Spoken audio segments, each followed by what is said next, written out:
Believe in yourself. With this code, we can start our session on deep learning as based on deep belief network. Deep belief network is a recurrent neural network which is used to store or classify the patterns in a that had been a advanced neural network compared to the both older version of backpropagation and perceptron neural network.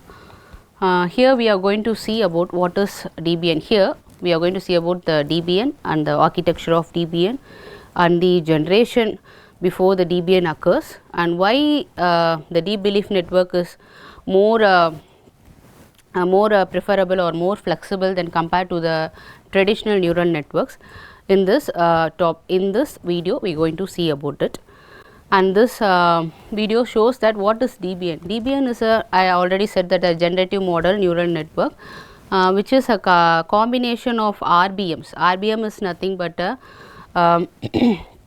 restricted Boltzmann machine, that is a stack of RBM is known as a DBN, and DBN is nothing but a type of deep learning neural network architecture which combining of principles of supervised and unsupervised learning, that it has both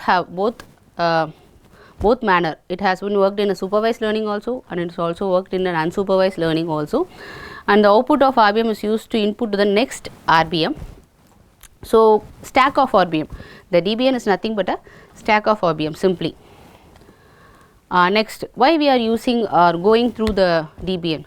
There are a lot of issues are faced in the traditional neural networks, like that of local minima values, and if we access the large data sets, the performance will be low and the process will be slowed down, and we do not get an accurate results. For this purpose, like that we can create deep issues of classical neural networks. I have already said that of it has a poor parameter selection, it was stuck in a poor parameter section, and local minima values and large number of databases had given, it has been struck and the accuracy will be become low.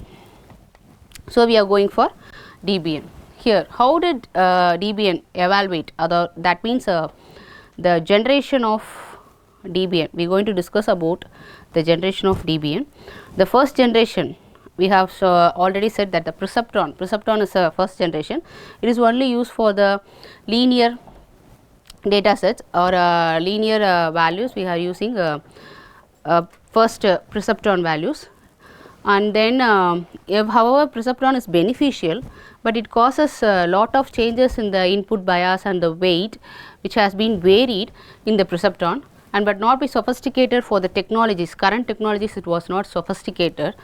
And second one, this is a problem. To address the problem faced by the perceptron, we are go ahead for a second generation. The second generation is nothing but a backpropagation. In backpropagation, the weights will be updated, the bias will be updated, but still the backpropagation cause some disadvantage like gradient vanishing problem, and then weight accuracy problem, and minimal parama problem, and if the large data set had been given, the weight will be varied, and it contains of large steps compared to the DBN. The backpropagation for updating a weight, we need to carry a lot of time for backpropagation steps. So, we are using DBN, that means it was an unbiased values that we stored in the leaf nodes. So that we are using a DBN, and this is the architecture of DBN. The basic structure of DBN is composed of several layers of RBN. So, the probabilistic layer, that means the probabilistic calculation is carried out in a DBN. So, first step, a probability distribution is learned from the input of RBM, first RBM. That means I already said that DBN is nothing but a rack of or stack of RBMs. So, first RBM the input layer will be given, and the next RBM we just update the input layer and compare to the already stored data, and we stack into that RBM, and then successive layer of DBN have higher level features compared to, that means if the image is given, the top layer is image edges, and the lower level layers or the images, that means patterns. So, like that the layers will be varied. So, here we are carried out that DBN will initial layer will learns and give to the next layer of RBM. For supervised learning tasks like classification and regression, the DBN is used.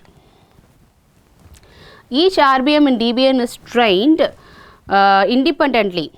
Each RBM has been trained independently using contrastive divergence, which is unsupervised learning method. That means each RBM is unsupervised, not a supervised learning, it is an unsupervised. So, it can be act individually, and the gradient of log likelihood of the RBM parameter approximated using this method. The output of one RBM is used as the input of another RBM. That means I already told that the stack of RBM is there. So, output of one RBM is the input, generally it will be a input of next RBM, and next after DBN has been trained, supervised learning task can be performed by adjusting the weights for the final of supervised learning technique like propagation. Like propagation, we can also adjust the weight into the DBN, and final, the fine tuning has been improved the DBNs to perform the specific task it was the trained forever. So, DBN give a greater accuracy, minimal parameter will be reduced, and these are the restricted, that is the DBN contains of stack of RBM. So, what is meant by RBM? RBM is nothing but a restricted Boltzmann, which consists of two layer probabilistic neural network. That means the first layer with the raw data, and the second layer learns high level features from the first one. That means the hidden layer, second layer is a hidden layer which contains of high level features, and they are restricted since the connection only exists between neurons in the subsequent layers, that is RBM. So, first layer is a visible layer and second layer is a hidden layer in a RBM. How does DBNs works? To get pixel input signal, we must train a property layer. So, then by treating the values of competing interesting groups as pixel, we discover the characteristics and features initially we are obtained. So, every new subcast of parcels of characteristics of a network rises using that RBM, stack of RBM in the DBN. And this is overall architecture of DBM, how it is processing. The input layer is given. Here the overall is given the parameter and the number of hidden layers are here.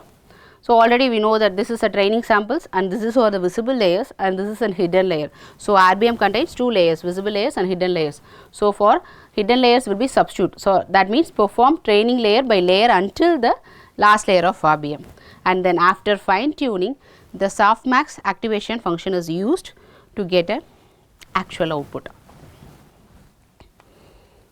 So, finally, we are going to see about benefits of a DBN. What is handmade benefits?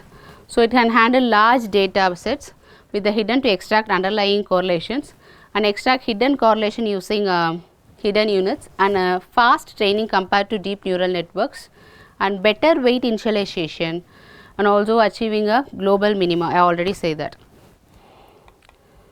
So, these are the application we have used in the DBN: image classification, text classification, and image generation, speech recognition. These are all we are used in the research purpose.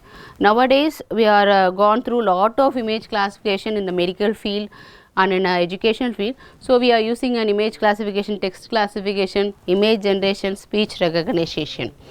So, finally, I am conclude that DBM is a stack of RBM, and which can be given a greater accuracy compared to the older or classical neural networks.